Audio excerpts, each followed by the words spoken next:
Goranboyda 31 yaşlı qadın dəm qazından boğularaq ölüb. Bədbəxt hadisə rayonun Goran qəsəbəsində qeydə alınıb. Məlumata görə paytaxt Bakıdan atası evinə qonaq gələn Gülşən Məmmədova hamam otağında dəm qazından zəhərlənib. O, Goranboy rayon xəstəxanasına çatdırılsa da həyatını xilas etmək mümkün olmayıb. Qeyd edək ki, dünyasını dəyişən 31 yaşlı qadın ailə qurduqdan sonra Bakı şəhərində yaşayıb. Onun 2 az yaşlı övladı var. Faktla bağlı Goranboy rayon prokurorluğunda araşdırmalar aparılır. Mən Aynur Verdizadə, qonşularıyam, yan qonşularıyam. Deməli 2 gün bundan öncə Bakıdan anasının 8 mart bayramına görə anası gilə gəlib. Heç nə anası gilə gəlib, orada da 2 gün imiş, bugün qayıdıb gedəsiymiş dünən üçün. Hazırlaşırmış ki, getməyə hamama girib, qapını örtüb, heç nə qonşular da gəlib görüşməyə. Adətən gəlirikdən, qonşuyuq, uşaq uzaqdan gələndə gəlirik görüşməyə. Heç nə elə gəlib görüşməyə, görmüşük ki, bəs qız içərdən səs çıxmır.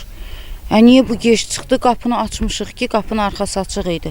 Qapını açmışıq ki, içərdə oturuqlu halda elə sustal vəziyyətdə qalıb. Ondan sonra çəkdik, çıxartdıq çölə, qonşunun maşınına qoyduq biz. Rayona çata-çatda, yarı yolda verdik təcili yardıma maşına. Orada da indi hava veriblər, oksigen veriblər, neyniyiblər. Elə xəstəxanaya çatdıq, biraz keçdi, çağırdılar, elə mən girdim içəri. Girdim, dedilər ki, başınız sağ olsun, bəs itirdik. Rahim İbrahimoğlu, Rəvan Məmmədli, bugün informasiya proqramı üçün.